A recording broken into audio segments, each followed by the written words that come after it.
김범우는 그것이 차라리 얼마나 홀가분한지 몰랐다. 기억마저도 그렇게 깨끗하게 잊혀지기를 바라고 있었다.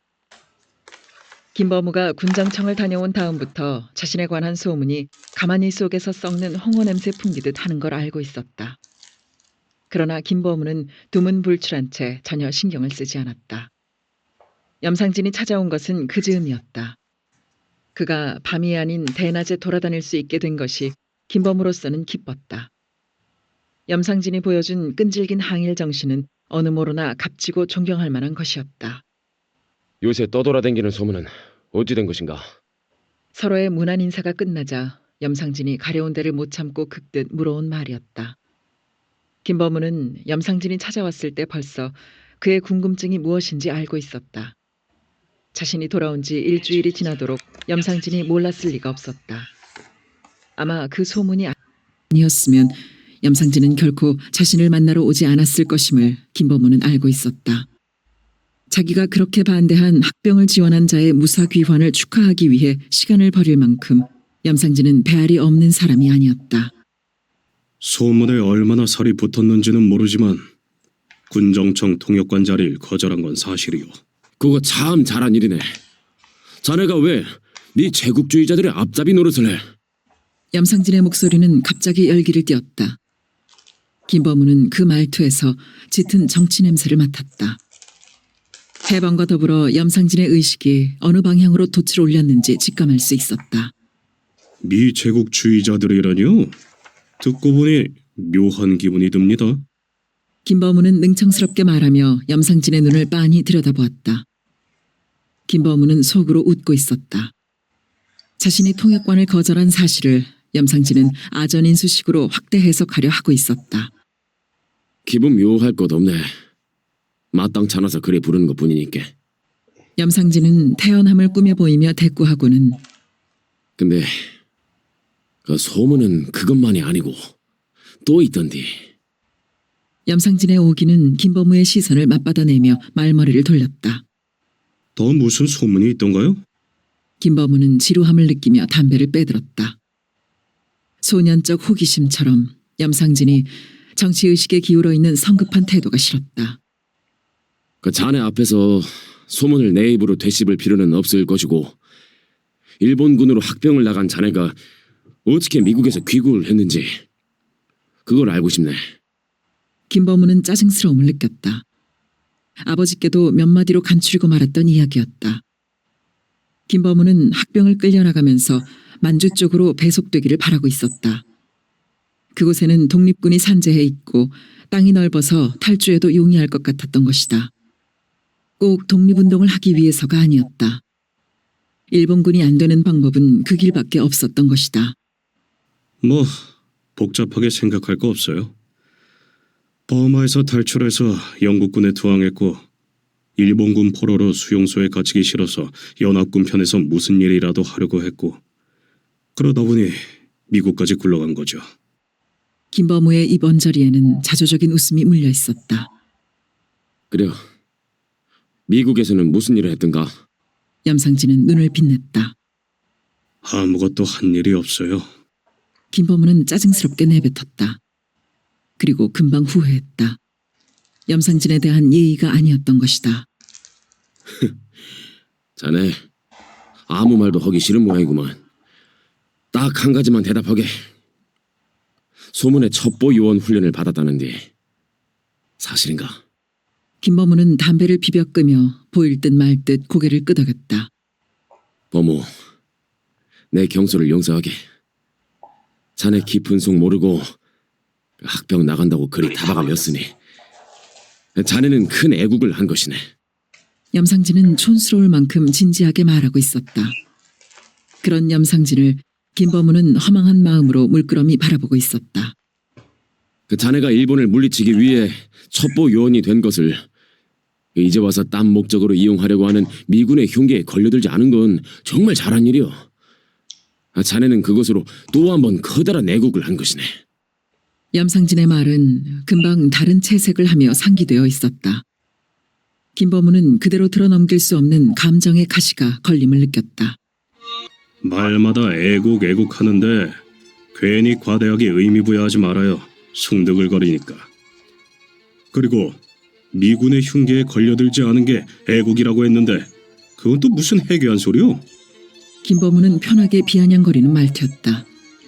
그는 자신의 말이 염상진의 속을 얼마나 긁을지를 잘 알고 있었다.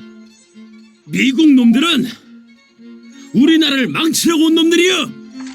염상진은 마치 구호를 외치듯이 버럭 소리를 질렀다. 그럼 우리나라를 흥하게 하려고 온 사람들이 따로 있단 말이오?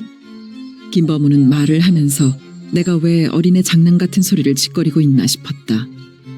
그러는 김범우의 얼굴에는 경멸적인 웃음이 드러나 있었다.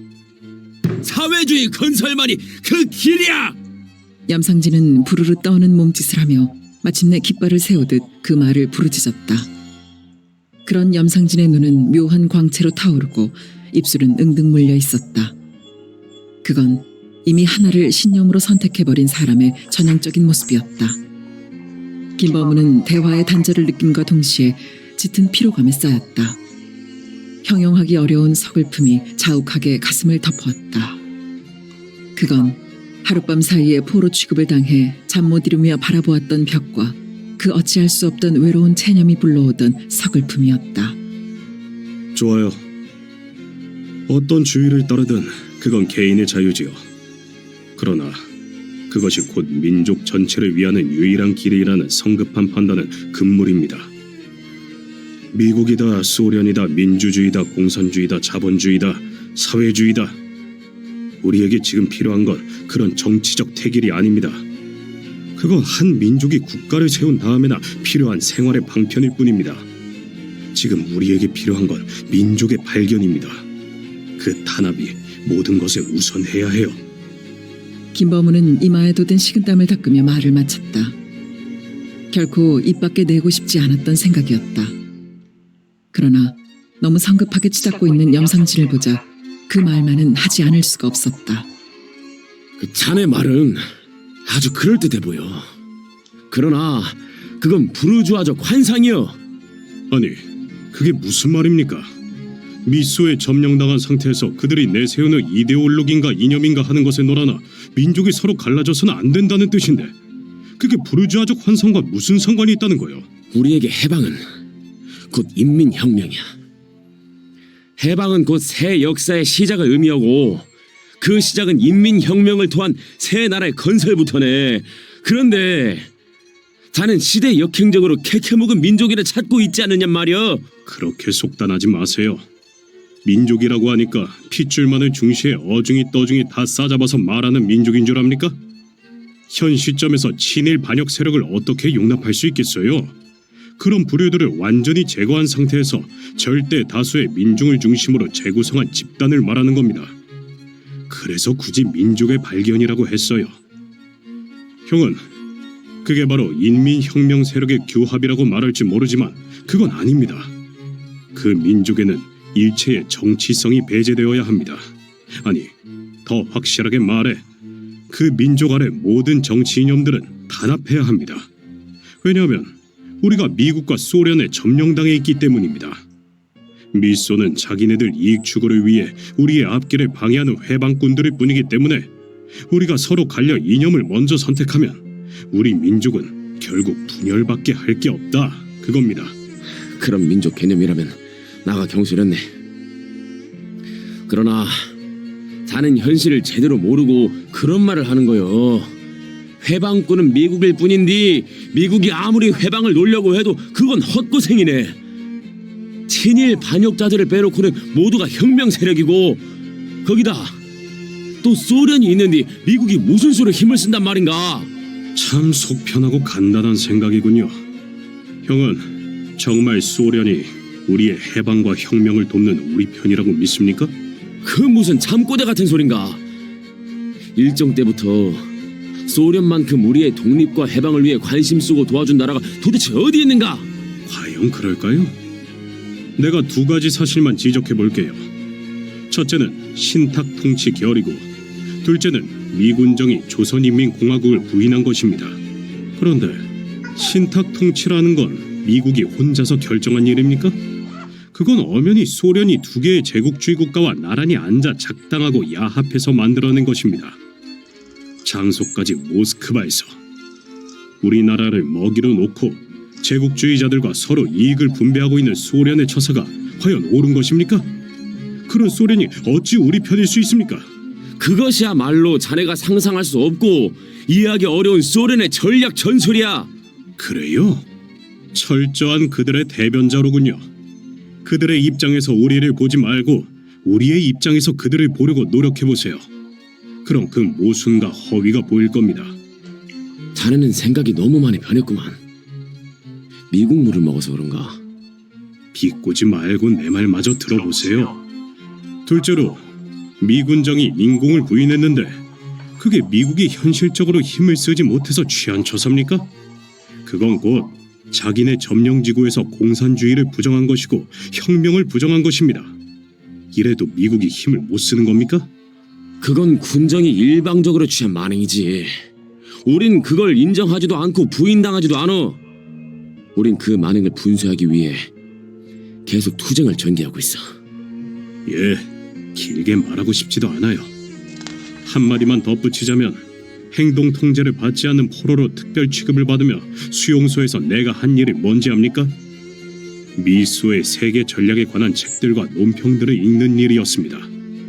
그 결과 얻어진 것은 미국은 제국주의적 팽창주의고 소련은 그에 못지않은 공산주의적 패권주의라는 사실입니다.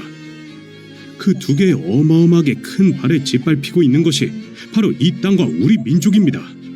이런 상황을 직시할 때 우리가 거기서 벗어날 수 있는 방법은 우리끼리 이념 대립을 하는 것이 아니라 민족의 단합 아래 하나로 뭉치는 거라는 내 나름의 결론을 내리게 되었다 그겁니다. 이게 헛소리입니까? 지름길을 두고 돌아갈 건 뭔가. 오늘 얘기로 자네가 사회주의를 버렸다는 사실만은 확실히 확인했네. 자네 생각이 얼마나 비현실적이고 허황된 것인가는 곧 알게 될 거네. 미국이 제 아무리 발버둥 쳐도 역사의 필연적인 흐름을 막을 도리가 없다는 것은 자명한 사실이네. 누구 말이 맞나 두고 보세. 염상진은 일어섰다. 김범우는 염상진을 올려다보았다. 염상진의 얼굴에는 노기가 서린 것 같았고 김범우의 얼굴에는 쓸쓸함만이 머물러 있었다. 이제 학교로 돌아가는 게 어떻소? 김범우는 잠꼬대를 하듯 말했다. 김범우는 자신이 분명 잠꼬대를 하고 있다고 느꼈다. 그의 머릿속에는 염상진과 함께 사회주의를 논했던 먼 기억이 가득 차 있었다. 자신은 순천중학을, 염상진은 광주 사범을 다니며 보낸 세월이 이젠 전설처럼 먼 이야기였다. 염상진이 이대로 떠나면 그때의 우정까지 영영 두 갈래로 벌어지고 말 것 같은 어두운 예감 때문에 김범우는 엉뚱한 말을 한 것이었다. 범우 자네 맘 내가 다 알아. 허나 나는 자네하고는 피가 다르네. 염상진은 중얼거리듯 이 말을 남기고 급히 밖으로 나가버렸다.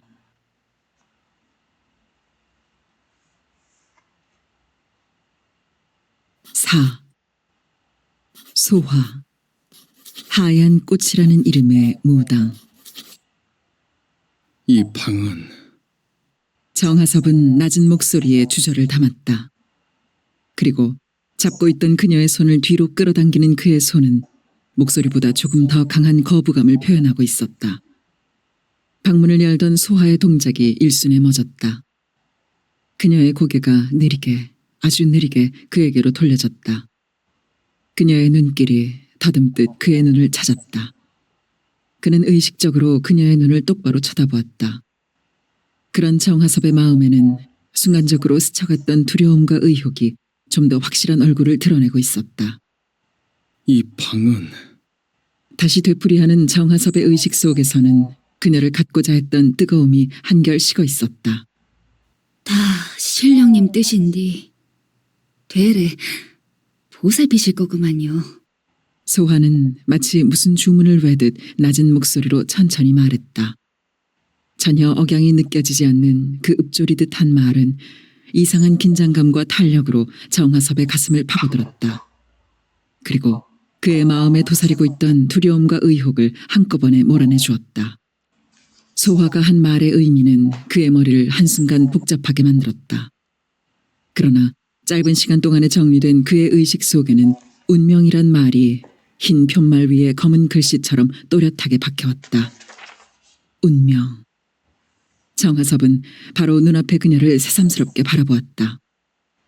그녀의 얼굴에는 아무런 표정이 없었다. 자신을 처음 대했을 때의 공포감이나 경계심 같은 것은 흔적도 없었다. 흐린 금음 달빛을 받고 있는 그녀의 얼굴은 신령님의 뜻을 그대로 받아들이고자 하는 준비를 다 마치기라도 한 듯 평온해 보였다. 그러나 꼭 평온함만이 아니었다. 백치의 희고 허전한 얼굴이 아닌 무엇인가 분명 의미를 담고 있는데도 딱히 해득해낼 수 없는 얼굴이었다. 그녀의 난해한 얼굴 중에서 유일하게 말을 하는 것은 눈이었다. 그러나 그 눈마저도 어떤 확실한 언어를 전달하는 것이 아니었다. 슬픔이 자욱했고 혼미하게 흔들렸고 무언가를 애써 호소하는 것 같았을 뿐이다. 왜 이 여자는 나를 운명으로 받아들이려는 것일까? 정하섭은 이 느낌을 물음으로 바꿀 수는 없었다. 흐린 달빛이 어려있는 소화의 고운 얼굴은 신비스럽게 아름다워 보였고 희디흰 갈꽃의 흔들림 같은 그녀의 슬픈 눈은 그의 가슴 한복판에 모닥불을 지피고 있었다. 그의 식은 욕구는 새로운 충동으로 불붙어 올랐다. 소화. 정하섭은 그녀의 이름을 불렀고 그녀의 손을 잡고 있던 자신의 소나귀에 새로운 힘을 가했다. 그러면서 정하섭은 자기 자신도 의식하지 못한 채 그녀의 이름을 부른 것에 놀라고 있었다. 전에는 자신의 마음 그 어느 구석에 기억되고 있었는지조차 모를 이름이었다. 그런데 막상 불러놓고 보니 전혀 생소한 느낌이 들지 않았다. 오히려 아주 오래고 먼 옛날부터 불러온 이름처럼 따뜻한 친숙감으로 마음에 감겨들었다. 정림이의 얼굴 위에 겹치고는 하던 소화의 얼굴. 그 사춘기에 외롭게 뜨거웠던 피 속에 소화의 이름을 남몰래 잠재웠던 것은 바로 자신이었다. 무당의 딸이다. 스스로에게 일깨우며 소화의 모습을 의식 밖으로 몰아내려고 괴로워했던 그때부터 벌써 운명의 연습은 시작되었는지도 모를 일이었다. 정하섭은 자신이 가담하고 있는 운동과는 생리가 맞지 않는 운명이라는 말에 아무런 거부감도 느끼지 않은 채 그녀가 이끄는 대로 문지방을 넘어섰다. 그녀가 아무런 주저 없이 신당의 문을 열었을 때 정하섭은 왈칵 두려움이 끼쳐오는 것을 느꼈다. 그네들의 신을 모신 방에서 그 짓을 하면 그때 끼쳐오는 두려움은 이성적 판단이나 논리적 비판으로 물리쳐지는 성질일 것이 아니었다. 그건 어떤 신성한 대상을 모독함으로써 필연적으로 받게 되는 초인간적인 재앙을 무서워하는 본능적 잠재의식의 발로였다. 그리고 자신을 그 방으로 이끌어가는 그녀의 태도에 불현듯 의혹이 솟았다. 이 여자가 겉모양만 처녀로 꾸몄을 뿐이지 남자를 많이 경험한 것이 아닐까. 그건 순간적 욕구만으로 여자를 소유하고자 하면서도 그 여자가 처녀이기를 바라는 남성적 이익이었다. 그 두 가지 이유로 비롯된 거부감을 그녀의 한마디가 깨끗하게 씻어낸 것이다. 다 신령님 뜻인디. 그녀의 이 한마디는 부처님 아래 무릎 꿇은 불교도의 합장이나 하나님의 이름으로 새기는 크리스천의 맹세와 그 순수나 진실의 밀도가 하나도 다를 게 없었다.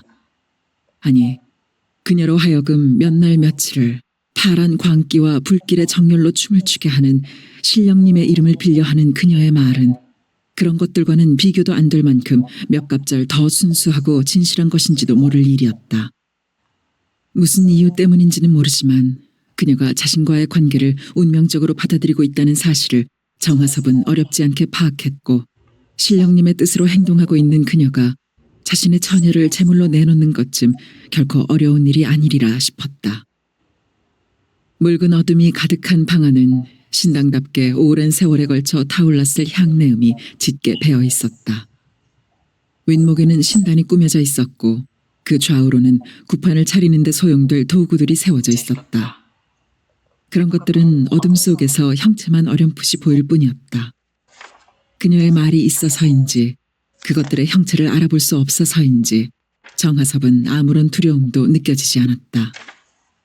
다만 어둠으로 치장된 밀폐된 공간에 힘입어 남성만이 타오르고 있었다. 그는 아랫목에 깔린 요 위에 앉아 그때까지 신고 있던 구두를 서둘러 벗었다. 그리고 위쪽 오리를 벗다가 아무 기척이 없는 소화 쪽으로 고개를 돌렸다. 그는 멈칫했다. 그녀는 벽을 바라보고 앉아 소리 없이 저고리를 벗어내고 있는 참이었다. 그 어둠 속의 몸짓은 그를 흡입하는 걷잡을 수 없는 마력이었다. 그의 전신의 피가 뜨거운 기름으로 변했다.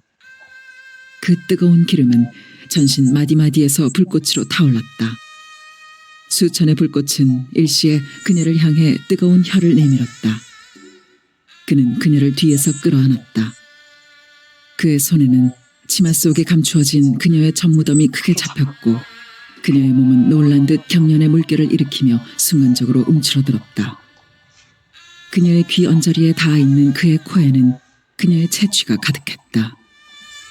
그는 들꽃 냄새를 거칠게 빨아들이며 그녀를 더 깊게 포옹했다. 그녀는 미약한 한 줄기 바람의 힘에 순종하여 떨어짐을 짓는 꽃잎처럼 요 위로 무너져 내렸다. 그의 허기진 손놀림에 따라 그녀의 껍질이 하나씩 하나씩 그녀를 떠나갔다. 껍질을 다 잃어버린 그녀는 마침내 알몸이 되었고 묽은 어둠이 그녀의 부끄러운 나신을 가리는 옷이 되었다. 그녀의 젖무덤에 얼굴을 묻은 그는 오로지 배고픈 넋일 뿐이었다. 그는 더 짙은 들꽃 냄새에 혼미하게 취해가는 한 마리 벌이었다. 어릿거리고 흔들리는 의식 속에서 그는 허물을 벗어던지듯 알몸이 되었다. 외로운 알몸은 그 외로움을 부릴 짝을 찾아 허둥거리는 몸짓을 지었다. 그녀는 그 누구에게서도 배운 바 없는 몸짓을 최초로 지으며 그의 편안한 자리가 되고자 하고 있었다. 그녀는 뜨거운 불덩이가 전신을 태워오는 현기증을 느꼈고 그 현기증이 불똥으로 튕겨지는 아픔을 어금니 사이에 물었다. 그녀는 한사코 신음을 어금니 사이에 물어 입 밖으로 새나가지 않게 하려고 애썼다. 그녀는 자신의 처녀가 떠나가는 마지막 몸짓으로 남기는 통증을 인내하며 사무치는 눈물을 흘리고 있었다. 그건 울음이 아니었다. 슬픔도 아니었다. 긴긴 날 동안 사무쳐왔던 바람으로만 띄워보냈던 안타까움이 비로소 매듭을 이루는 희열의 언어로 기쁨의 소리로 흐르는 눈물이었다. 안개의 희부연함으로 아지랑이의 어릿거림으로 바람에 휩쓸리는 꽃밭의 어지러움으로 엇갈리는 의식 속에서 그녀는 손바닥에 2개의 비파를 올려놓고 있는 소년을 만나고 있었다. 소년은 황금빛 비파를 2개 다 선물하고자 했고 소년은 겁나고 부끄럽고 고마운 마음을 어찌하지 못한 채 비파 하나만을 갖고자 했었다. 소년은 그 마음을 선뜻 받아들여 주었고 소년은 무당의 딸과 함께 아무런 스스럼 없이 그 비파를 먹지 않았던가. 그 소년에게 자신은 자신의 처녀를 바치고 있는 것이다. 그건 은혜 갚음이 아니었다. 빚 갚음은 더구나 아니었다. 먼 세월의 구비를 지나오면서도 잊혀지지 않고 변하지 않은 채 쏠려간 마음은 무엇이었을까? 그건 정처 없이 불어간 한 줄기 바람이었다. 그건 방향도 모르고 떠나는 한 덩이 구름이었다. 그건 밤마다 피토하며 울다 지쳐 제 피를 되마시며 우는 풀국새의 울음이었다. 그는 끝없는 벼랑으로 떨어져 내리는 허탈감에 침몰하며 그녀를 버렸다. 아스만 그 허탈의 골짜기로 떨어져 내리며 그는 문득 성욕이란 무엇인가 혐오감 짙은 회의에 부딪혔다. 그는 매번 침몰하며 똑같은 회의에 빠지고는 했다. 그건 침몰만이 아니었다. 하얀 증발이었다. 공백의 철저한 분해였다. 실체가 완전히 타버린 자리에 남는 것. 성욕은 허무의 죄였다. 그건 완전한 허무의 죄였다. 그런데 어찌하여 그 완전한 허무의 죄가 다시 불길로 살아나는가? 그 반복이 아니라 새로운 충동의 불길이 되는 생명력은 어디서 생성되는 것인가? 어느 시인은 타고 남은 죄가 다시 기름이 됩니다. 라고 읊었다. 그 깊고 난해한 의미는 무엇인가? 그건 그로서는 풀 수 없는 영원한 숙제였다. 그는 막연하게나마 삶이라는 것도 성욕 같은 것이 아닐까 하는 의식의 공백 상태에 빠질 때가 간혹 있었다. 자신이 골몰하고 있는 프롤레타리아 혁명이라는 것이 성욕 같은 것이라면 어쩔 것인가? 그는 이런 난데없는 의문에 부딪히며 얼마나 당혹해했는지 모른다.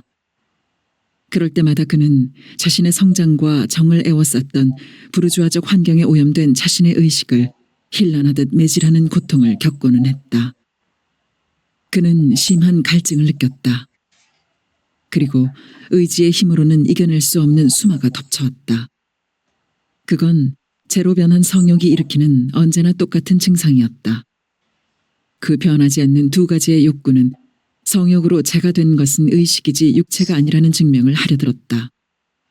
그는 차가운 물을 한 사발 들이켜고 깊은 잠을 자고 싶은 마음이 간절했다.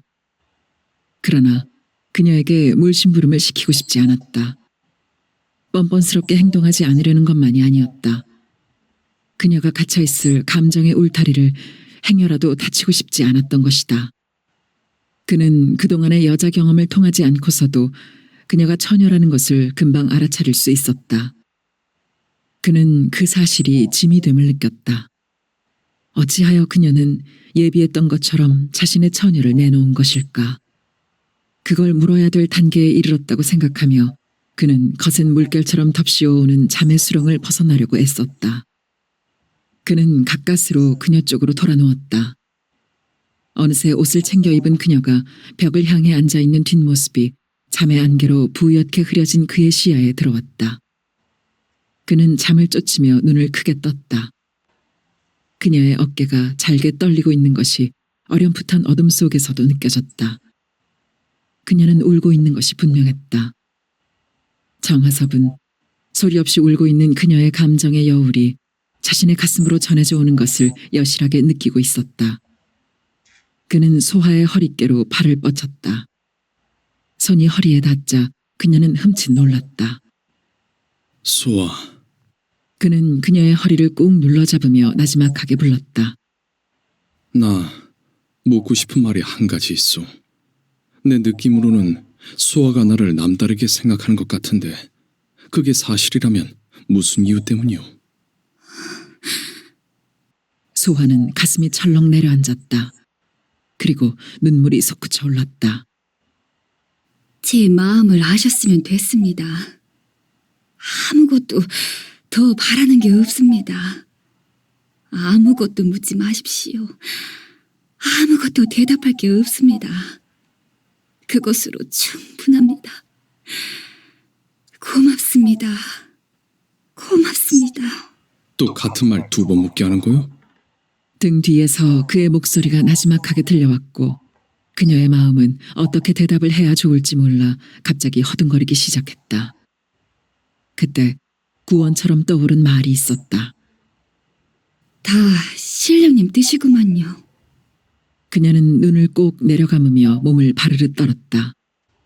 정확한 대답이 아닌 것은 분명했지만 더 이상 마땅한 대답을 찾을 길이 없었다. 그건 필경 신령님의 뜻이었을 것이고 신령님의 뜻이 아니고서야 자신의 마음이 그토록 오래고 긴 날들을 줄기차게 지켜냈을 리가 없었다. 다 신령님의 뜻이라. 아마 그럴지도 모르지. 그녀의 허리를 잡고 있던 그의 손이 요 위로 떨어져 내렸다. 그 함축성 있는 대답으로 우선 부담감을 덜기로 했다. 몸을 허락한 남자를 맞바라보지 못하고 등 돌려 벽을 대하고 있는 여자에게 더 이상의 말을 기대한다는 것이 무리일 것이었다. 다 불타버린 성욕의 잿더미 위에 밤길 60리를 걸어온 피곤까지 겹쳐서 잠은 소나기로 쏟아져 내렸다.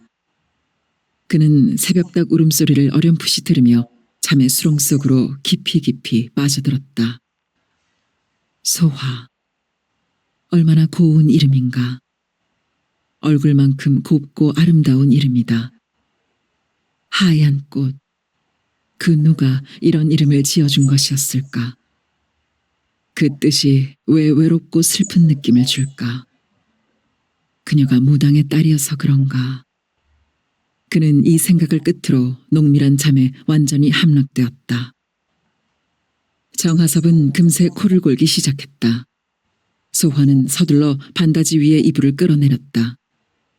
그녀는 고개를 한쪽으로 돌린 채 그의 알몸을 이불로 덮었다. 그런 다음에야 비로소 조심스러운 눈길을 정하섭의 얼굴로 보냈다. 그녀는 새롭게 두근거리기 시작하는 가슴을 의식했다. 그녀는 섬세한 눈길로 정하섭의 잠든 얼굴을 더듬어 나갔다. 저 사람이 바로 자신의 옆에서 세상 모르고 잠들어 있다는 사실이 전혀 현실 같지가 않았다. 그는 항시 멀리 있음으로써 자신의 가슴에는 함께 있을 수 있는 존재였다. 그와 더불어 있기를 소망하는 것은 상상만으로도 죄됨이라 여겼었다.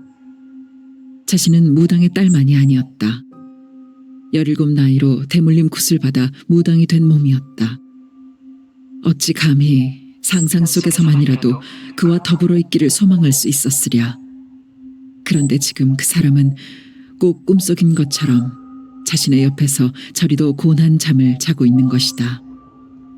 정체를 알 수 없는 사람이 밤중에 느닷없이 방문을 잡아 흔들었을 때의 놀라움보다도 방문을 열고 나서 그 사람이 바로 정하섭이라는 사실을 알고 난 다음의 놀라움은 얼마나 컸던 것인가.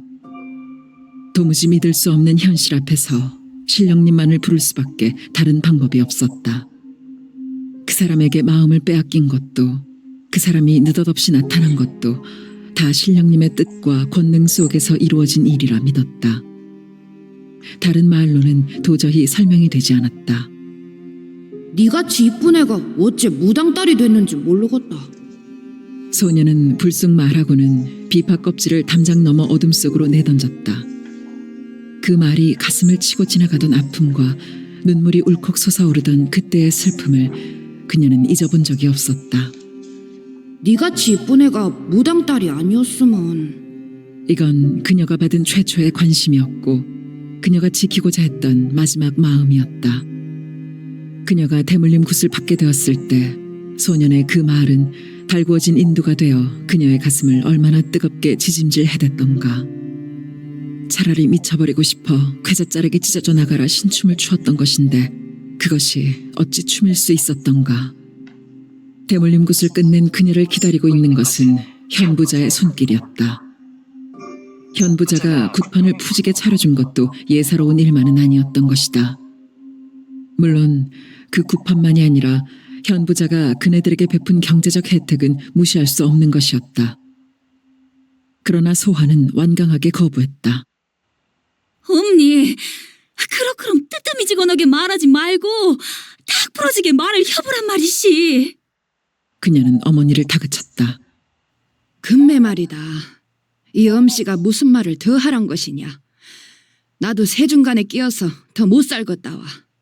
어머니는 더럽고 추하게도 현부자와 이미 묵계를 한 눈치였다. 무당의 운명을 타고난 것도 서러운데 무당의 처녀성은 한낱 부자의 놀이개로 취급된다는 것이 그녀는 견딜 수가 없었다.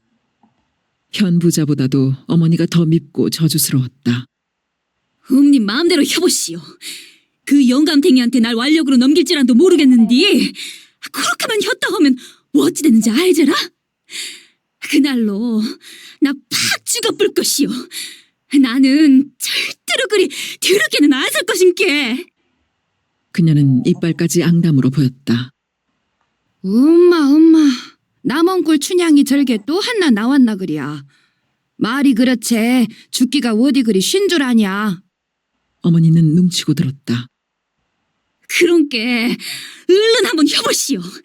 나가 팍 죽어뿐이지 못 죽는지 보게. 웜에 전현 사람 잡겠네. 눈에 시퍼런 불가정 김스롱 전현 독 부리는 것 좀 보소. 아휴 알겠어. 네 뜻대로 네 뜻대로. 어머니는 고개를 설레설레 저으며 단념을 하려는 눈치였다.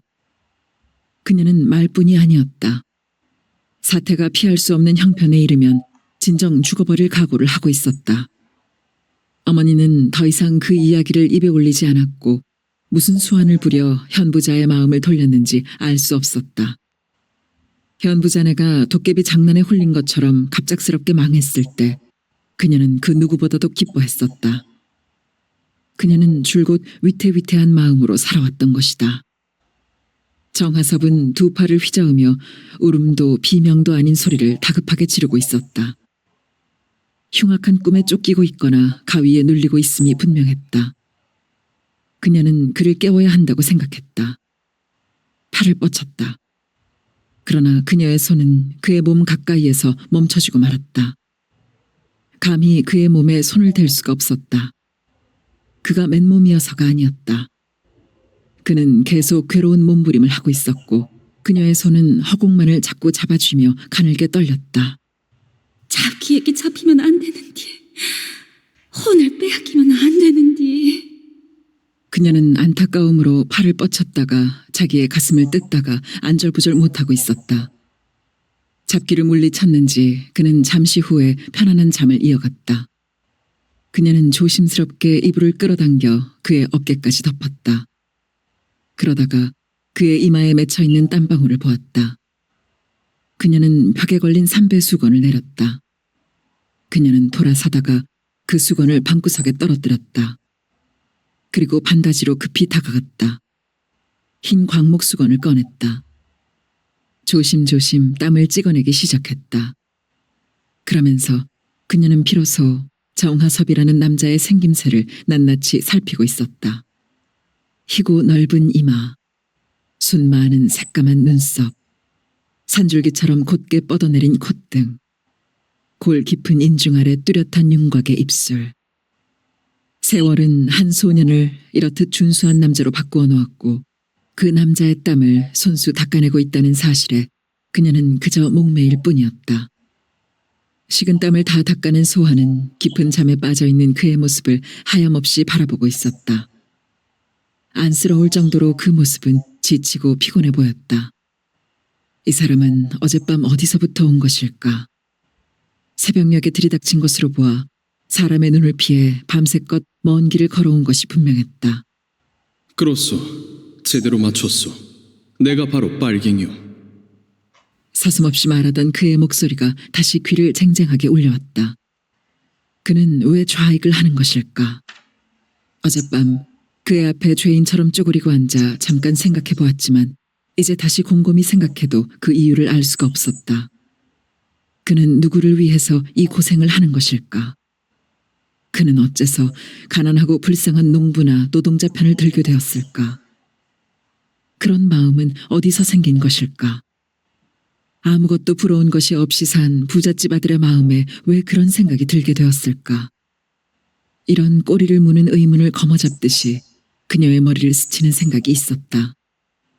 그건 자신에게 황금빛 비파를 내밀던 그의 소년적 모습이었다.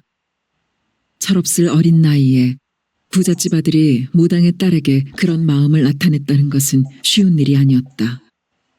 그는 어렸을 적부터 남다른 인정을 가진 것이었을까?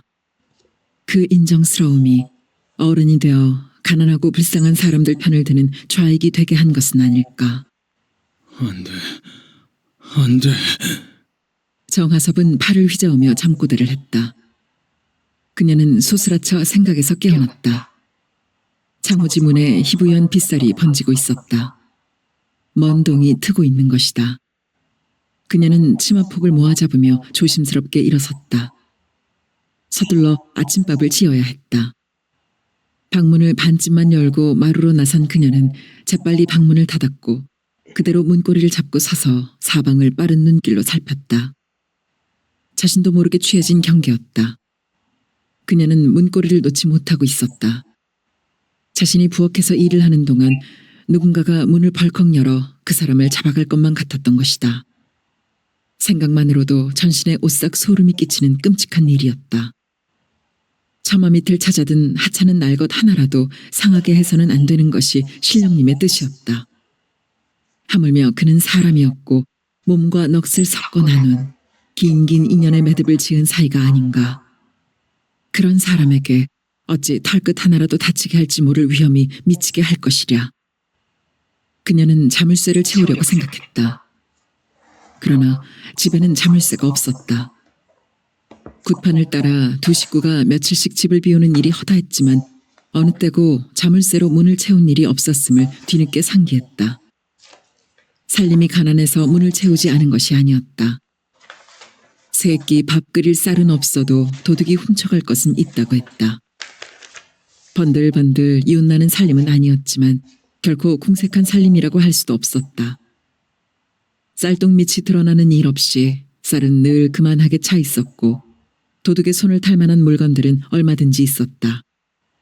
그런데 자물쇠를 채운 일이 없었고 도둑을 맞은 일도 없었다. 왜 그랬을까? 그때 그녀에게 깨달음이 왔다. 신령님의 도량인 탓이었다. 자신들은 신령님의 영험을 믿었던 것이고 도둑들은 신령님의 영험을 두려워해 감히 도둑질할 엄두를 못 냈을 것이다. 그녀는 그제야 마음이 가라앉았다. 신령님은 분명 그 사람을 보살피실 것이고 그 누가 감히 신령님의 도량을 더럽힐 수 있으랴 하는 믿음이 그녀의 가슴을 채웠다. 그녀는 잡곡을 빼고 쌀만으로 밥을 안 찼다. 그리고 불담이 좋은 바싹 마른 삭정이만을 골라 불을 지폈다. 불길은 곧 너울너울 춤을 추며 타올랐다. 그녀는 불길을 물끄러미 바라보고 있었다. 그녀의 마음은 불길을 따라 일렁이고 있었다. 함께 타오르며 넋이 가닥가닥 불길의 몸부림을 닮아갔다. 붉은색도 주황색도 황금빛도 아닌 불길의 색깔. 그 색깔은 이 세상에서 가장 아름답고 가장 싱싱하고 가장 깨끗한 색깔이었다. 그녀는 불길을 보고 있노라면 전신이 서서히 더워지고 마디마디에서 새순이 돋듯 기운이 살아나 신춤을 추게 되는 것이었다. 불길처럼 뜨겁게, 불길처럼 곱게, 불길처럼 진하게 신춤을 추다가 불길처럼 아무런 흔적도 없이 허허한 공간으로 사라져가고 싶었다. 그러나 그 맑은 소원을 가로막고는 하는 것이 있었다. 그 사람이었다. 아니, 그 사람에게로 향해 있는 또 다른 자신의 마음이었다. 그 사람을 위해 밥을 짓게 되다니. 이제 온 넋을 다 태우고 온몸의 피가 다 마를 때까지 뜨겁고 곱고 진하게 한바탕 신춤을 추다가 불길처럼 그렇게 아무런 흔적도 없이 사라져도 한이 없으리라 싶었다. 넋놓고 불길을 바라보고 있는 그녀의 눈에서 눈물이 흘러내렸다. 밤물이 넘쳐 흘러 솥잔에서 피지지직 소란스런 소리를 내며 말라붙고 있었다. 그녀는 치맛귀를 잡아 눈물을 훔치고는 부지깽이로 삭정이가 탄 작은 불덩이들을 솥 아래로 긁어모았다. 그리고 살강으로 돌아서 작은 함지박을 끌어냈다. 그 안에는 달걀 하나가 덩그러니 들어있었다. 그만 그녀의 얼굴이 울상이 되었다. 2개쯤 있으려니 생각했던 것이다. 간고등어 한 손이라도 있었으면 얼마나 좋았으랴. 쇠고기 반찬을 올리지 못하고 닭을 잡을 수는 없다 하더라도 이 꼴이 무엇인가. 그녀는 안타까웠다. 찬바람이 일기 시작했으니 꼬막이 제맛이 날 텐데 무시로 드나들던 그 수선스런 꼬막 장수 옆편 내가 이런 때 나타나면 좀 좋으랴. 그러나 그녀는 자신의 생각에 놀라며 밖으로 눈을 던졌다. 지금은 아무도 와서는 안 된다. 사람이 아니고 강아지라도 얼씬걸어서는 안 된다. 남의 눈을 피해야 하는 그 사람을 생각하며 그녀는 고개를 저었다. 그녀는 들고 있던 달걀을 사발가에 톡톡 쳐서 조심스럽게 깼다. 그리고 흰자와 노른자가 골고루 섞이도록 숟가락을 빨리 돌려 저었다. 보시기 아래다 새우젓을 반 숟갈쯤 넣고 달걀을 부었다. 그 위에 가는 파를 송송 썰어 뿌리면서도 달걀이 하나만 더 있었어도 하는 아쉬움을 버리지 못했다. 그녀는 김이 얼굴에 쐬지 않도록 솥뚜껑을 천천히 밀어 열고 후후 김을 불어내며 보시기를 솥 가운데다 놓았다. 밥이 뜸이 드는 동안 달걀은 말캉하게 잘 익을 것이다.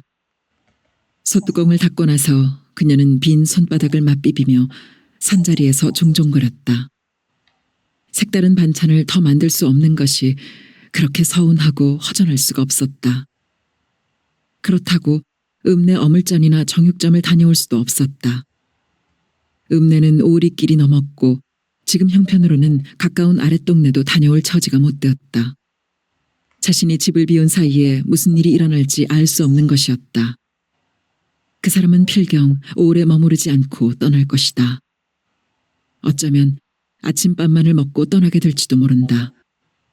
그녀는 싱싱한 꼬막이라도 한 접시 소복하게 올려놓고 싶은 마음이 간절했다. 그녀는 꼬막 무침만은 그 어떤 음식보다도 자신있게 해낼 수 있었다. 꼬막은 벌교 포구에 차지고 질긴 넓고 넓은 뻘밭의 특산물이어서 벌교 여자치고 꼬막 무침 못하는 여자는 하나도 없었다.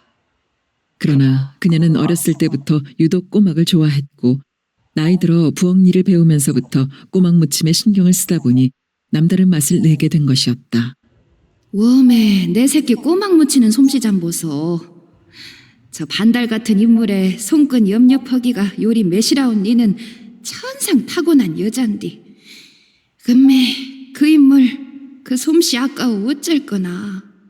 어머니를 슬프게 했던 꼬막 무치는 솜씨였다. 꼬막은 다른 조개들과는 달리 다루기가 꽤는 어려웠다. 모래밭에 사는 조개들과는 달리 뻘밭을 집으로 삼고 사는 꼬막은 온몸에 거무스름한 갯벌을 맥질을 하고 있었다. 그래서 씻는 것부터가 다른 조개에 비해 힘과 정성이 몇 곱으로 들었다. 힘과 정성이 몇 곱으로 드는 것은 갯벌이 묻어서만이 아니었다. 그 껍질의 생김 때문이었다. 대부분의 조개는 그 껍질이 매끈거리게 마련인데 꼬막의 껍질은 수없이 많은 골이 패어 있었다. 기와 지붕과 똑같은 골이 쥘 부채의 살처럼 퍼져나가고 있었다. 그 골마다 갯벌이 끼어 있으니 씻는 것만도 보통 일은 아니었다. 그 다음이 삶는 일이었다. 솜씨는 이때부터 필요한 것이었다. 감자나 고구마를 삶듯 해버리면 꼬막은 무치나 마나가 된다. 시금치를 데쳐내듯 핏기는 가시고 간기는 그대로 남아있게 슬쩍 삶아내야 한다. 그 슬쩍이라는 것이 말 같지 않게 어려운 일이었다. 알맞게 잘 삶아진 꼬막은 껍질을 까면 몸체가 하나도 줄어들지 않고 물기가 반드르르 돌게 마련이었다. 양념을 아무것도 하지 않은 그대로도 꼬막은 훌륭한 반찬 노릇을 했다. 간간하고 쫄깃쫄깃하고 알큰하기도 하고 베릿하기도 한 그 맛은 술안주로도 제격이었다. 그래서 어느 잔칫집에나 삶은 꼬막이 큰 광주리에 그득하게 담겨있게 마련이었다. 술상머리에 한 사발씩 퍼다 놓으면 제각기 필요한 만큼 까먹는 것이다. 콩나물이 그러하듯 꼬막도 잔칫집의 흔하고도 소중한 반찬이었다. 그러나 그건 어디까지나 편법이었다. 제대로 꼬막 맛을 갖추려면 고추장을 주로 한 갖은 양념의 무침을 거쳐야 한다. 이 단계에서 꼬막 맛은 제각기 달라지게 되는 것이었다. 집집마다 김치 맛이 다르듯 꼬막 맛도 제각각 특미를 지녔다. 벌교 포구의 갯벌이 끝이 없이 넓듯 벌교에서 꼬막은 흔해 빠진 물건이었다. 그러나 감칠맛 있는 꼬막 무침을 맛보기는 흔한 일만은 아니었다. 꼬막 무침을 제대로 하는 처녀라면 다른 음식 솜씨는 더 물을 게 없다는 말이 상식화된 것은 결코 예사로운 일이 아닐 것이다. 고흥 쪽 해변에서도 보성만 일대에서도 꼬막은 났다. 그러나 벌교 꼬막에는 그 맛이 미치지 못해 옛날부터 타지 사람들이 먼저 알고 차등을 매겼다. 벌교에서 물인심 다음으로 후한 것이 꼬막 인심이었고 벌교 5일장을 넘나드는 보따리 장군은 장터거리 차일 밑에서 한 대빵 막걸리에 꼬막 한 사발 까는 것을 큰 낙으로 즐겼다. 소환은 부엌을 나와 신당 쪽으로 조심조심 걸어갔다. 문 가까이 귀를 기울였다. 코 고는 소리만 일정한 간격으로 들려왔다. 그녀는 순간 마음이 아늑해지는 걸 느꼈다. 그 느낌이 스스로에게 부끄러워 고개를 떨구었다. 햇살은 없었지만 날은 완연히 밝아 있었다. 참새떼들이 대숲에서 짹짹거리고 퍼득거리는 소리가 부산했다. 아침 냉기 속에 그 부산스런 소리가 맑고 깨끗한 유리알들이 구르는 것처럼 경쾌한 화음을 이루고 있었다. 겨울 설원풍에도 청정한 잎을 지키는 대나무이지만 아래쪽 잎들은 10월 하순의 냉기에 누릇누릇 변색해가고 있었다. 그녀는 옷깃을 여미며 부엌으로 가려다가 안방에 눈을 주었다. 그녀의 얼굴에 그늘이 서렸다. 그 사람과 안방을 나온 다음 벌써 몇 시간째나 어머니를 까맣게 잊고 있었던 것이다. 뒤늦게 죄스러운 생각이 가슴을 채웠다. 어머니는 그동안 소변을 참다 못해 옷과 요를 적셨는지도 모를 일이었다. 아니, 어머니는 사지를 못 쓰고 말을 못할 뿐 청각이나 시력, 생각하는 것은 정상에 가까웠다. 어머니는 풍을 맞아 몸져놓은 다음부터 눈이나 표정으로 의사표시를 해왔다. 그녀는 머리를 치는 충격을 느꼈다. 그 사람과 함께 방을 나서기 전에 어머니가 잠이 깨어 있었는지 아닌지를 미처 확인하지 못했던 것이다.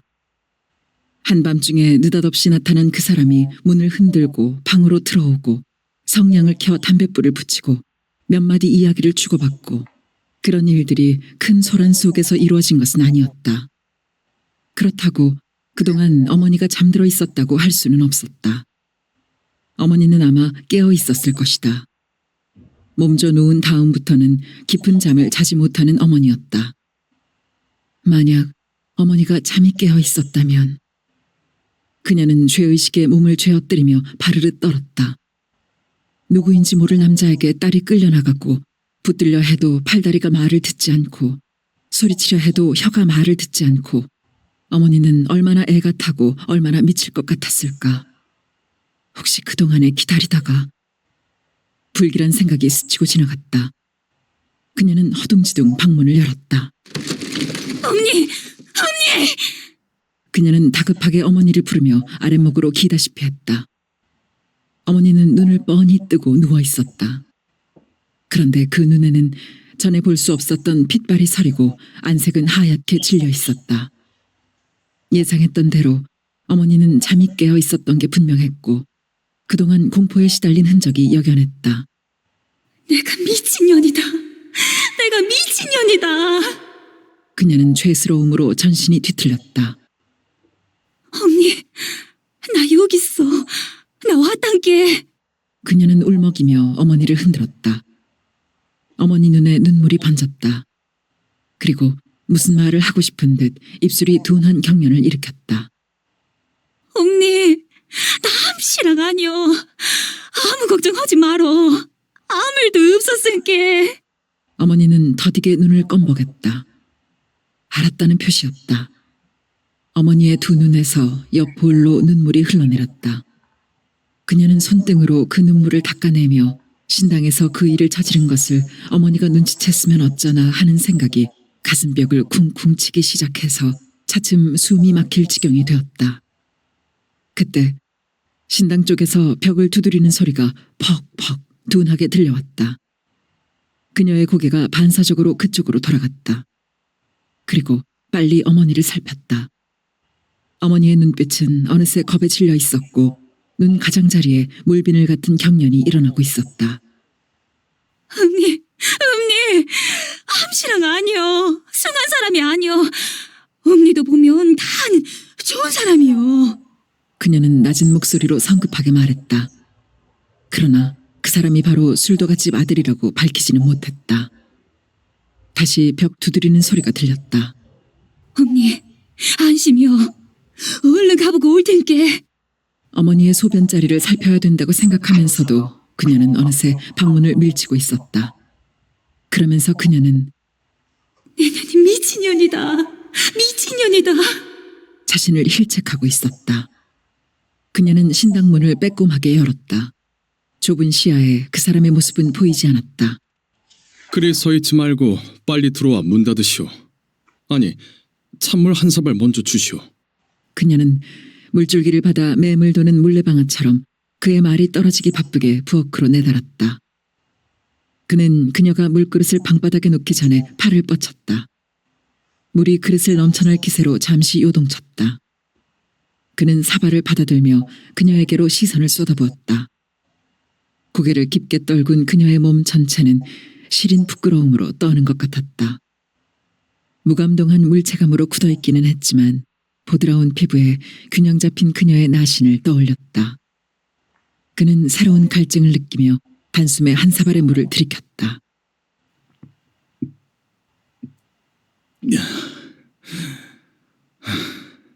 혹시 이상한 사람 얼씬거리지 않았어? 그는 너무 오래 잤다고 생각하며 담배를 빼들었다.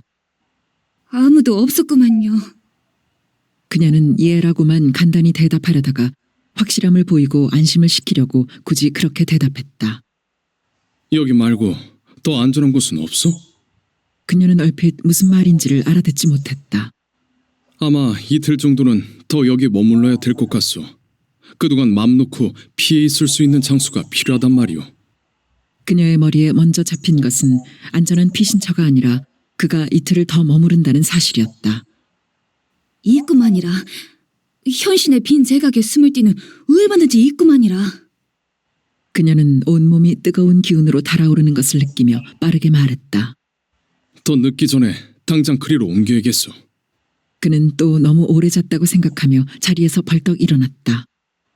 저 아침 진지가 다 되었는데 그쪽으로 옮기고 나서 먹겠소. 근데 그녀의 머리를 스치는 생각이 있었다. 빈 제각으로 밥상 들고 댕기는 거 놈들이 보면 사람 숨어있는 거 금세 눈치챌 것인데요. 그는 놀란 눈으로 그녀를 쳐다보았다. 그녀의 말은 전곡을 찌르고 있었던 것이다. 안전한 장소로 옮길 생각에만 급급해서 그런 허점을 드러낸 자신의 경솔이 한심스러웠고 순간적으로 그런 판단을 내릴 수 있는 그녀의 빠른 두뇌 회전이 놀랍지 않을 수 없었다. 저 정도라면 심부름시키기에는 안심이라고 그는 생각했다. 좋소. 아침밥은 여기서 먹어치우도록 합시다. 그 다음은 옮기고 나서 생각하고. 그는 어젯밤보다는 농도와 색깔이 다른 감정의 줄기가 그녀에게로 쏠리는 걸 느끼며 도로 주저앉았다. 정하섭은 현신의 제각 아래채인 별장의 67개가 넘는 방 중에서 후원 쪽에 붙은 것을 골랐다. 만일의 사태에 대비한 것이었는데 뒷담에는 산으로 바로 연결되는 쪽문이 나 있었던 것이다. 아이, 방이 요리 찬디. 소화는 먼지가 부옇게 앉은 방바닥에 손을 대보며 혼잣말처럼 걱정을 했다. 불을 피워선 안 돼요. 그는 단호하게 말했다. 생솔가지나 볏짚 안 떼고 뽀짝 마른 삭쟁이럴 때면 연기가 안 나는데요. 그녀는 그의 눈치를 살폈다. 아무리 삭정이라도 불은 이따가 어두워진 다음에 떼도록 하시오. 그것보다 더 급한 일이 있어. 당장 불을 지피고 싶어하는 그녀의 마음을 빨리 단념시켜야 했다. 그는 종이와 만년필을 꺼내며 그녀에게 방을 훔치라고 일렀다. 그는 간단하게 적었다. 어머님, 평안하신지요? 긴 인사줄이 없고 소자 하섭이 여기 보내는 소아내한테 은신이 있습니다. 어머님도 짐작하시겠지만 지금 소자는 쫓기는 몸입니다. 절대로 여기 오셔서는 안 됩니다. 제가 나타났다는 눈치를 보여서도 안 됩니다. 모든 연락은 소아를 통해서만 해야 합니다. 저는 지금 돈이 급합니다. 어머님이 장만할 수 있는 데까지 해주십시오. 물론 아버님이 아셔서는 안 됩니다. 돈은 많을수록 좋습니다. 죄송합니다. 저는 모레 저녁에는 세상 없어도 여길 떠나야 합니다. 어머님, 절대 여기 오시면 안 됩니다. 제가 다치게 됩니다. 정하섭은 글을 마치며 코허리에 매운 바람이 찡하니 맺히는 걸 참아내느라고 잠시 그대로 엎드려 있었다. 어머니는 도무지 어떤 존재인지 알 수가 없다. 혁명의 열기나 정열마저도 어머니라는 이름은 눈물로 녹이려 든다. 어머니라는 호칭은 여자만이 갖는 것인데 정작 어머니는 여자가 아니다. 어머니, 그 슬픈 이름에 항시 새로운 그리움은 어디서부터 비롯된 것일까? 정하섭은 편지를 2번, 3번 꼭꼭 눌러 접으며 천천히 몸을 일으켰다. 소아, 이 편지를 지금 곧 우리 어머님한테 전하시오. 꼭 어머님한테. 식구들 중에 단 한 사람이라도 알아서는 안 돼요. 그리고 소아한테 일러두겠소. 절대로 당황하지 말고 긴장하지 말고 평소대로 태연하게 행동하시오. 만약 이 편지가 경찰의 손에 들어간다면 난 죽게 되는 거요. 총살을 당할 것이오. 정하섭은 일부러 끝말에다가 힘을 주어 잔인하게 말했다. 그 효과는 소화가 아랫입술을 깨무는 것으로 나타났다. 그 붉은 입술에 박힌 반쯤 드러난 하얀 이빨 2개가 그의 관능을 꿈틀 자극했다. 자, 빨리 다녀오시오. 그는 자신의 어이없는 생각을 떼쳐내듯 편지를 불쑥 내밀었다. 편지를 받아드는 그녀의 손끝이 잠자리 날개처럼 미세하게 떨렸다. 그리고 읍내 사정이 어떤지 눈치껏 살피고 오시오. 특히 경찰들이 어떻게 움직이고 있는지. 그녀는 그 사람이 자신을 안심하고 믿게 자신이 그 사람을 위해 빈틈없이 일을 해낼 수 있음을 나타내 보이려고 분명히 대답을 했다. 그러나 그 대답은 입안에서만 맴돌았을 뿐 밖으로 나오지를 않았다. 그녀는 그 순간 냉기와 열기가 엇갈리는 기묘한 체온 변화를 겪고 있었다. 찬물을 끼얹은 것 같은 한 줄기의 냉기가 머리에서부터 등줄기를 훑어내려 다리까지 쭉 뻗쳐내렸다. 그 냉기가 발끝에 부딪히는 순간 뜨거운 불길이 확 일어났다. 그 불길이 위로 치뻗어 오르면서 전신은 열기로 달아오르기 시작했다. 그건 그녀가 굿판에 설 때만 경험하는 발열 현상이었다. 진과 바라의 끈끈한 울림이 교미하는 뱀의 또아리처럼 친친 감겨 엉키면서 그 열기는 머리로 모아져 소용돌이치고 시야에 뿌연 안개가 끼어올 때 어허, 얼싸 자신도 모르게 외쳐대며 구춤은 폭발하는 것이었다. 그런데 사람을 상대로 이건 어인 일인가? 그녀는 어깨를 움츠리며 바르르 떨었다. 댕겨올랍니다. 그녀는 구춤이 폭발하는 것이 아니라 그 사람의 품에 와락 안기고 싶은 충동을 억제하며 천천히 일어섰다. 발등을 가린 치마 속에서 그녀의 두 다리는 후들후들 떨리고 있었다. 명심하시오. 당황하지 말고 태연하게 행동해요. 그의 굵은 목소리를 들으며 돛돌로 내려섰다. 그녀는 자꾸만 가슴이 벌떡이는 것을 진정시키려고 심호흡을 했다. 며칠 전에 보았던 읍내의 살 풍경이 눈앞에 어릿거렸다. 사람을 죽이는 장면을 직접 본 것은 아니었다. 소화다리 아래 갈숲에 내던진 듯 널브러져 있는 시체를 보았을 뿐이다. 그것만으로도 그녀는 생목이 치밀고 끔찍스러워 읍내 발걸음을 끊고 말았다. 읍내를 중심으로 벌어지고 있는 그 살벌한 난리가 다 남정네들의 일이라고만 생각했었다. 사실 외딴 집에 들어앉아 있으면 그런 것은 그녀와는 아무 상관도 없는 먼 세상의 일이었다. 그런데 그 끔찍한 일이 갑자기 자신의 일로 바뀐 것이다.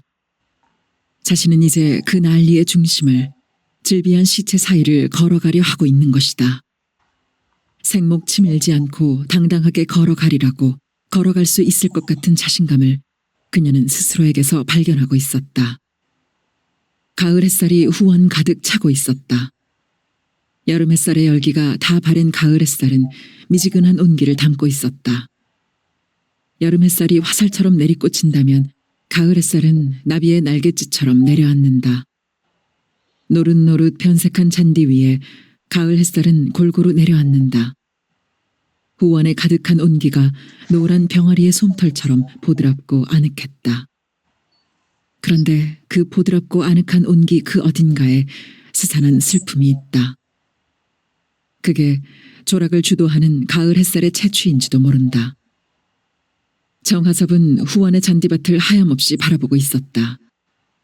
자네 생각은 다 옳아. 그러나 그 옳은 생각의 실천이 꼭 사회주의 혁명이어야 한다는 것이 문제인 것이네. 김범우 선생의 말이 가슴 깊은 골짜기에서 메아리져 들려왔다. 그는 느리게 고개를 저으며 후원 쪽에서 눈길을 거두었다. 담배에 불을 붙여 푸 한숨을 쉬듯 연기를 내뿜었다. 그는 김범우 선생을 생각하고 싶지 않았다. 마음속 깊이 존경하는 것만큼 그분을 생각하는 것은 괴로움이었다. 현재 자신이 가고 있는 길은 그분이 굳이 만류했던 길이었다.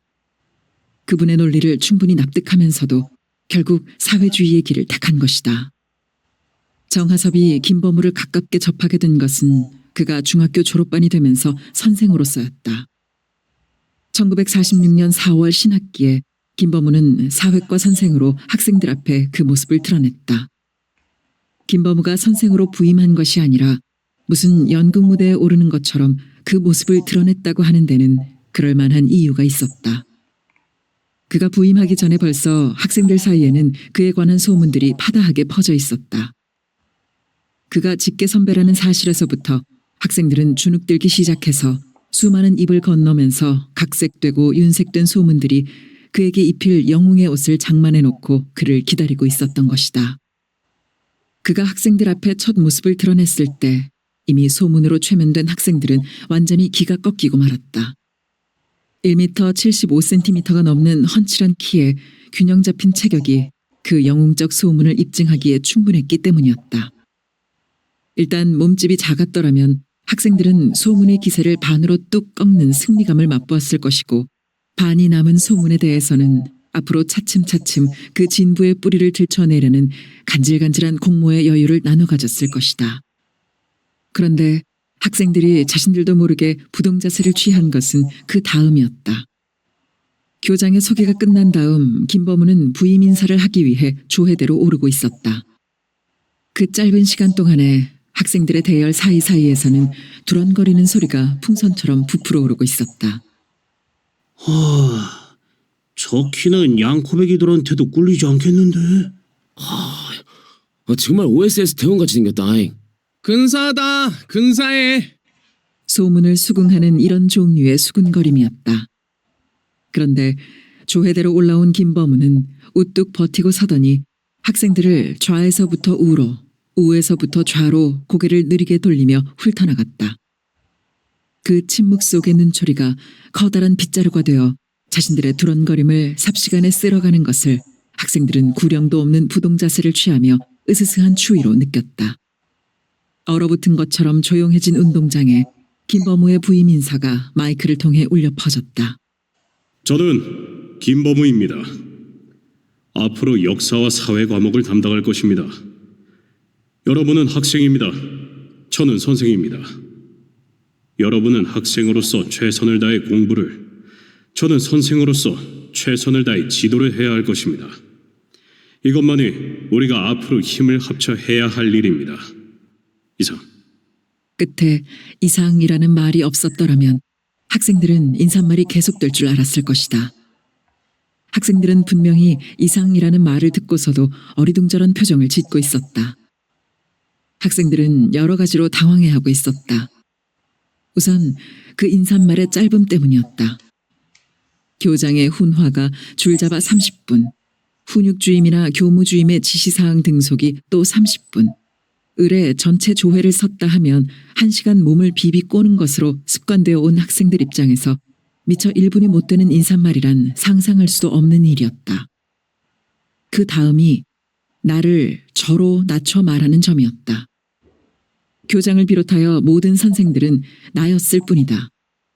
특히 훈육주임은 성질이 뻗치는 무슨 일이 터지는 경우에는 이놈들 저놈들을 서슴지 않았고 학생들도 예사로 들어넘겼다. 그런데 선생이 학생들을 상대로 자기를 저로 낮춰 부른 것이다. 세 번째가 짧은 인사말의 내용이었다. 교장의 공자, 맹자, 불경, 성경 들춰내는 지루한 훈화보다도 훈육주임의 개거품을 무는 장광설보다도 그 짧은 말은 몇 배의 강한 탄력으로 가슴에 와 박히는 것이었다. 너무 쉽고 당연한 그 말이 왜 그렇게 신선한 느낌으로 새로 판 도장을 백지에 찍듯 선명한 인상을 남기는지 모를 일이었다. 김범우 선생의 진가는 그 후로 1년에 걸쳐서 천천히 그 옷을 벗어나갔다. 국어나 수학과는 달리 일주당 배정 시간이 적은 그는 많은 반을 맡아 가르쳤다. 학생들은 하나같이 직접 그의 입을 통해 나오는 그의 과거를 이야기 듣고 싶어 했다. 소문이 남긴 궁금증과 갈증을 풀고자 함이었다. 그러나 그는 전혀 입을 열지 않았다. 더러 어떤 배짱 좋은 학생이 손을 번쩍 들고 제법 효과적인 역사 공부라는 의미부여까지 해가며 이야기를 종용했다. 그럴 때마다 그는 소문은 다 거짓말이라고 일축해버리고는 했다. 그가 정규 수업 외에 깊은 관심을 보인 것은 정치 서클에 대해서였다. 정치 서클이라고 했지만 그 종류가 많지는 않았다. 대부분의 다른 학교 양상과 마찬가지로 그 학교의 학생 세력을 지배하고 있는 것은 사회주의 이념이었다. 반음성적인 그 힘의 파도에 비해 그에 맞서는 힘은 너무나 미미했다. 몇몇 선생은 감추어진 손으로 그 힘을 조종하고 있었고 다른 대부분의 선생들은 의식적인 외면이나 기회주의적인 방관을 하고 있었다. 그런데 김범우의 깊은 관심이란 그 세력의 파괴로 나타났다. 그렇다고 해서 그가 그 반대 세력을 형성하거나 옹호하는 것이 아니었다. 그가 하는 일은 그 세력의 주동 인물들을 개인적으로 접촉해서 정치의식을 버리고 학업에 전념하는 학생이 될 것을 설득하는 것이었다. 그는 곧 각 학교에 퍼져 있는 사회주의 학생 조직으로부터 파괴분자, 반동분자라는 낙인이 찍히고 말았다. 왜냐하면 그의 설득으로 그 학교의 조직이 흔들리기 시작했던 것이다. 정하섭이 김범우 선생과 대면하고 앉은 것도 이때였다. 정하섭은 그 학교 좌익 서클의 핵심 인물이었다. 몇 차례 만난 다음부터 그는 김 선생을 기피하기 시작했다. 이론으로 당할 수가 없었고 그러다 보니 설득될 것 같은 두려움이 생겼던 것이다. 정하섭은 자신이 졸업반이 아니고 4학년만 되었더라도 자신의 마음을 장담할 수가 없었다. 김범우가 순천 역전 광장에서 몽둥이를 든 4명의 농업학교 학생들에게 둘러싸인 것은 7월의 어느 날 퇴근길이었다. 역에는 통학생들로 붐비고 있었고 그들이 하필이면 역전을 테러 장소로 잡은 것은 각 학교 학생들이 골고루 모였기 때문에 그 선전 효과를 위해서라는 걸 김범우는 직감적으로 깨달았다. 피할 수 없는 길이었다. 테러의 위험을 예상하고는 있었지만 이처럼 대담하리라고는 미처 짐작하지 못했었다. 그건 학생들의 저돌적인 정치의식이 낳은 쓰디쓴 비극이었다. 아직 20살이 못 되고 책을 들어야 할 손에 몽둥이를 들게 한 그 이념이라는 것에 그는 순간적으로 치를 떨었다. 왜들 일어나? 그는 경계를 게을리하지 않으며 엄하게 말했다. 요런 반동 새끼 몰랐으므라? 4명은 포위를 좁혀왔다. 나라가 없다는 이유로 연합군 동지 자격에서 하룻밤 사이에 포로 취급을 받아야 했던 그 기막힌 서러움이 일순간 그의 전신을 차갑게 타고 내렸다. 아직도 나라는 세워지지 않은 채 남쪽과 북쪽은 서로 국적이 다른 군정 치하에 놓였는데 해가 저무는 조그만 역전 광장에서 20살이 못된 철부지들과 한바탕 결투를 벌여야 하는 자신의 신세가 너무 한심스러웠다. 첩보 훈련에서 익힌 무술을 기껏 이런 데서 쓰다니. 그러나 콧대는 꺾을 필요가 있었다. 이번 사건이 결정적 계기가 될 것이었다. 그때 휙 몽둥이가 날아들었다. 거의 동시에 그의 발이 허공을 갈랐다. 앞뒤로 몽둥이가 날아들고 그의 팔과 다리는 무서운 속력으로 상대방의 급소를 가격하고 있었다. 단 일격씩만을 맞고 상대방들은 나둥그러졌고 더는 일어나지 못했다. 그는 수치심을 견딜 수 없어 땅바닥을 내려다본 채 땀을 닦고 있는데 그때서야 애워싼 학생들을 해치며 순경 둘이 나타났다. 요런 빨갱이 새끼들 선생님도 몰라보고 잘 걸렸다. 순경들이 쓰러진 학생들의 덜미를 잡았다. 그들이 말하는 것으로 보아 어느 학생이 그들을 불러온 모양이었다. 그대로 두시오. 이 애들은 학생이지 빨갱이가 아니오. 내가 알아서 하겠소. 김범우는 순경들을 제지했다. 이 사건으로 김범우 선생이란 존재는 순천 벌교 바닥은 말할 것도 없고 여수에까지 알려지게 되었다. 몽둥이 휘두르며 덤비는 4사람을 거뜬히 물리친 무용담도 무용담이었지만 학생들을 더욱 감동시킨 것은 그 4학생을 극구 변호해서 경찰서에서 빼낸 것이었다. 그 일처리로 하여 좌익 학생들도 더 이상의 적대감을 가질 수가 없게 되었다. 김범우 선생은 좌익에 물든 학생들을 설득하는 일을 멈추지 않았고 극렬한 행동을 하다가 경찰서에 붙들려 들어간 학생들을 석방시키기 위해 학교에 구분을 두지 않고 노력했다. 좌익 조직에서 보면 그는 확실히 눈에 가시였지만 그렇다고 증오스러운 적도 아니었다. 여름방학 동안에 여수 만성리 해수욕장에서 2명의 학생을 구해냄으로써 김범우 선생의 신화는 극에 달했다. 100여 명의 학생들이 단체 하계 수련 중이었는데 2 학생이 수영 실력을 뽐내다가 물살에 휩쓸린 것이다. 해변은 갑자기 아우성으로 들뜨다가 순식간에 얼어붙었다. 그때 김범우가 물속으로 뛰어든 것이다. 파고 4-5m의 바다에 내던져져 발로만 몸을 지탱시키며 4명 1개조가 고무보트를 조립해서 500m 전방의 해변까지 상륙해야 하는 첩보 훈련을 받은 김범으로서는 파도도 별로 없는 바다에서 조난자 2명을 구출한다는 것은 별 문제가 아니었던 것이다. 정하섭이 김범우 선생의 난처한 영향권을 완전히 벗어난 것은 졸업과 함께였다. 서울로 유학을 하게 되면서 자연스럽게 이루어진 해방이었다. 정하섭은 그분과의 공간적 거리를 멀리 유지하게 된 것을 분명 해방이라고 느꼈던 것이다. 그분의 논리 앞에서 자신의 의식이 구속감을 벗어날 수 없었던 것은 말할 것도 없고 그의 마음은 그분이 지닌 인간적 매력에 한사코 끌려가려 했던 것이다. 불필요한 말은 거의 하지 않는 무게감, 세상의 이치를 훤히 아는 것 같은 해박함, 그 누구도 무시하지 않을 것 같은 겸손함, 거의 노출시키지 않으면서 진행해가는 꾸준한 행동성. 그러나 그분의 절대적 매력은 이 모든 것들이 모아져 이루어진 것 같은 그 어딘지 우울한 듯 하기도 하고 쓸쓸한 듯 하기도 한 범접하기 어려운 사색적이고도 지성적인 분위기였다. 김범우 선생을 생각하는 정하섭의 의식 속에는 거의 자동적으로 염상진 위원장이 대칭으로 자리 잡고는 했다. 염상진 위원장은 자신의 의지가 김범우 선생 쪽으로 흔들리지 못하게 하는 쐐기 역할을 해냈음을 정하섭은 스스로 깨닫고 있었다. 그 깨달음이 자기 자신에게 부끄러움이 되었고 염상진 위원장에게는 죄의식이 되었다.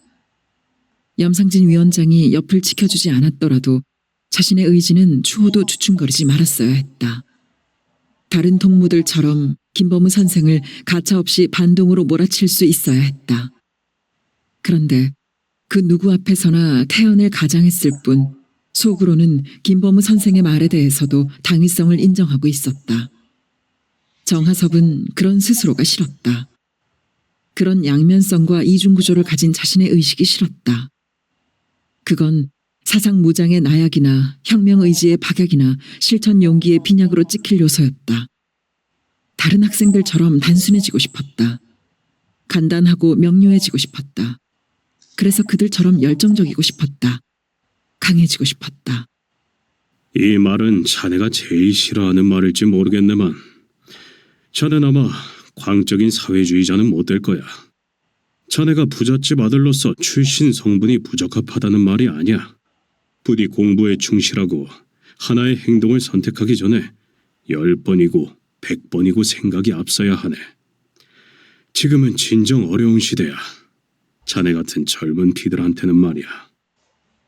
작별 인사를 하러 갔을 때 김범우 선생이 자신의 마음을 환히 들여다보고 있는 듯한 눈길을 보내며 한 말이었다. 정하섭은 그때 처음으로 마음이라는 것을 도둑맞을 수 있다는 사실을 알았고 그것이 얼마나 굴욕스럽게 기분 나쁜 일인가를 경험했다.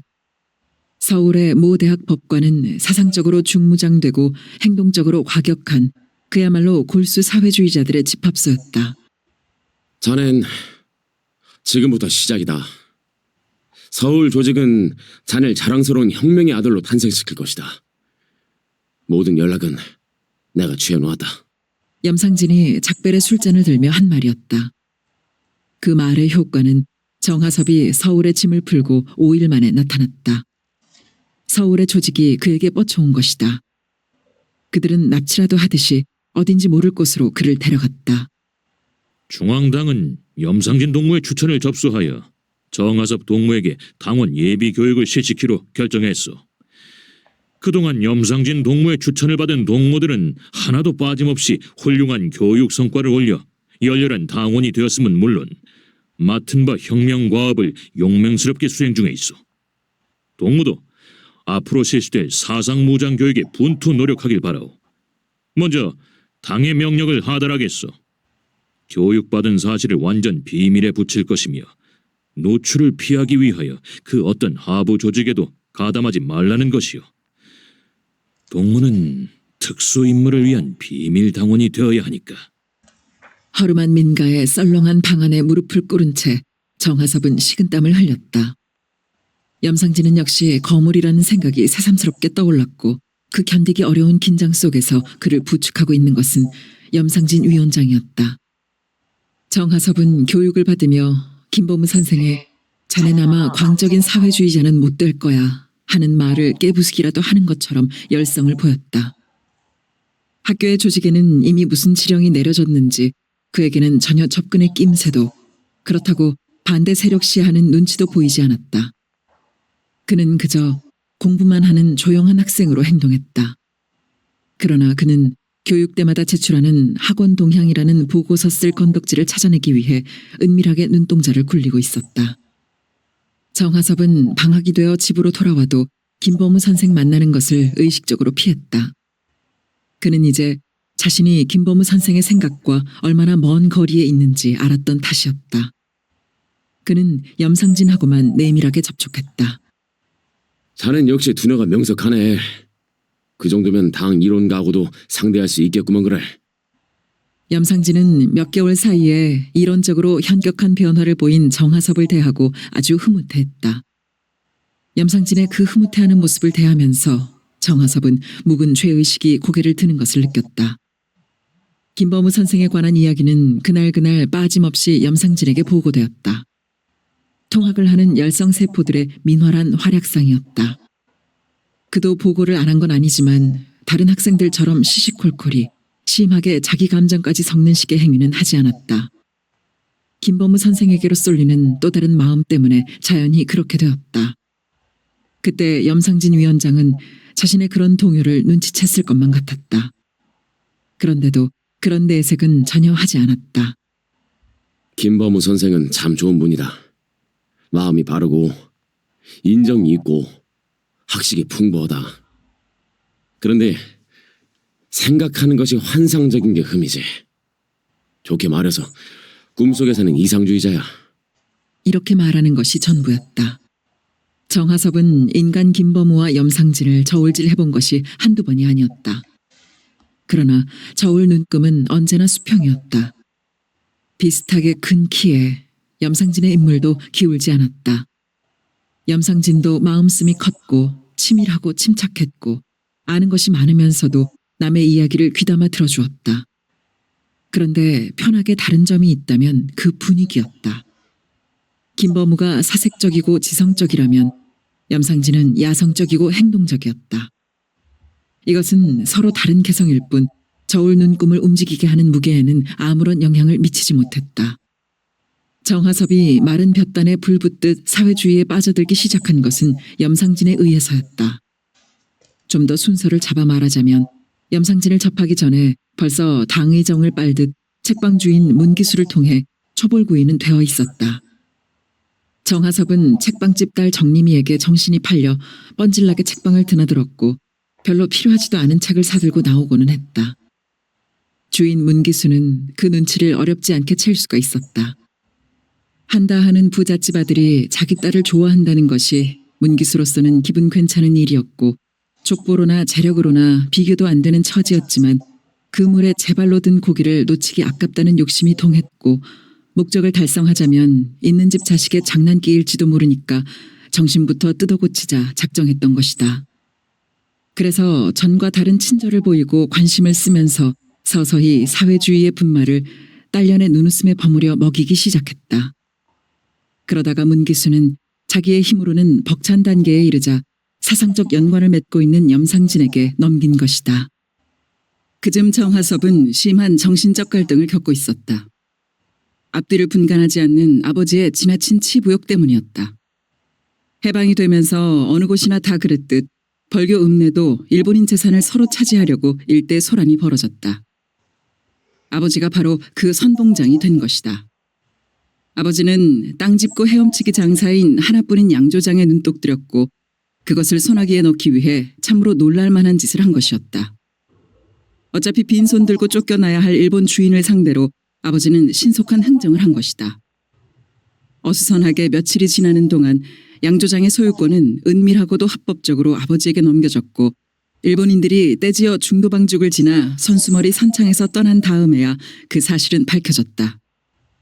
아버지는 우습지도 않게 선창까지 배웅을 나가는 어리석음을 범했는데 나중에 소문에 의하면 그건 배웅이 아니라 양조장 소유권을 넘겨받으며 일본 주인에게 준 금덩이를 무사히 가져갈 수 있도록 호의를 해준 것이라고 했다.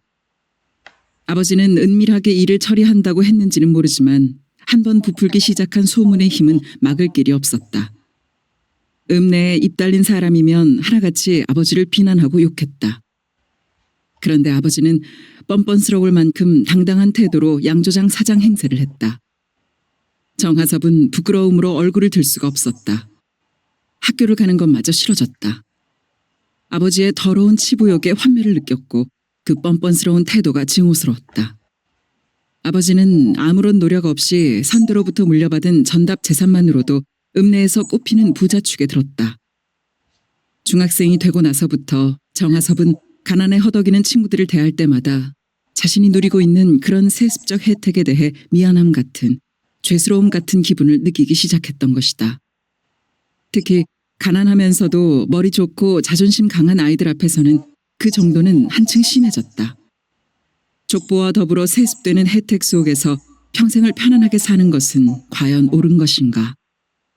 그 불합리성을 인정할 수밖에 없는 정하섭의 의식 속에는 가난하면서도 똑똑하고 영리하고 당당하고 건실한 아이들이 자신을 향해 조소와 경멸과 적대감의 손가락질을 하고 있는 것처럼 느껴졌다. 결국 아버지의 분별 없는 치부욕은 파렴치한 친일로 몰리게 되었다. 피할 수 없는 결과였다.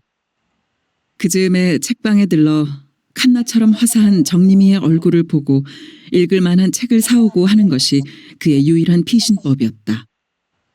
염상진에게 넘겨진 정하섭은 겨울 3개월 동안에 사회주의 늪 속에 깊이 빠져들어갔다. 정하섭의 의식은 배고픈 자의 식욕이었다. 1년간의 교육을 마친 정하섭에게 2차례에 걸친 테러 지령이 내려졌다. 그것이 당선까지를 테스트하려는 이중 목적의 지령이라는 것을 그는 익히 알고 있었다. 그는 주저없이 그 일을 감행했다. 그 성공과 함께 그는 당원이 될 수 있었다. 당원이 된 날, 그는 밤길을 혼자 걸으며 김 선생님, 저를 좀 보십시오. 속말을 하고는 허하게 웃었다. 그때 염상진은 공산당 활동 불법화로 체포되어 징역을 살고 있었다.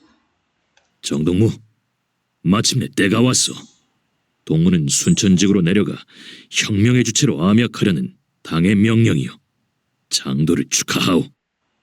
당의 명령 앞에 학업 같은 것은 문제가 아니었다. 그날로 순천을 향해서 야간 열차를 탄 것이다. 기차는 순천역까지 갈 수가 없었다. 순천에서 밀려난 경찰들에 의해서 외곽 지역이 봉쇄되고 있었던 것이다. 그러한 조처가 그의 발길을 막을 수는 없었다. 아무리 교통 통제를 엄중히 한다고 해도 산길은 얼마든지 비어 있었던 것이다. 적의 반격은 의외로 신속했다. 23일 아침부터 중심가를 향해 무차별 비행기 폭격을 감행하는 것으로 반격을 개시했다. 지상군에 앞서 비행기 폭격이 감행되고 있는 것은 미군의 본격적인 출동을 의미했다. 무고한 읍민들의 희생을 줄이기 위해서는 읍내 전투를 피해 병력을 외곽으로 분산시키자는 결정이 내려졌다. 병력 분산은 신속하게 이루어졌고 적들은 아무런 저항을 받지 않고 순천 읍내로 진입했다. 이틀 동안 적을 외곽으로 유인해내기 위한 전투를 벌이는 동시에 여수 쪽의 상황 변화에 대처하고 있었다. 여수 앞바다에는 미군 함정이 떠서 읍내 중심가를 향해 또한 무차별 포격을 가하고 있었다. 여수에서도 같은 결정을 내릴 수밖에 없었다. 26일 밤을 기하여 모든 병력을 순천 외곽으로 이동시켰다. 그리고 백운산을 거점으로 하는 부대 편성과 이동이 구체화되었다. 그것은 투쟁의 장기화를 위한 작전 수립이었다. 따라서 투쟁 지역을 지리산과 그 주변으로 확대시켜 기존 지방 조직들과 공동 투쟁을 전개한다는 목적이 포함되어 있었다.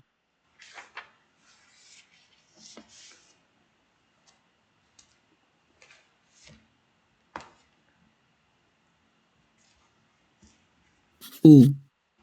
조계산 순막. 염상진과 하대치 일행이 설이 내리는 10월 하순의 산중 이야기를 해치며 조계산 초입에 당도한 것은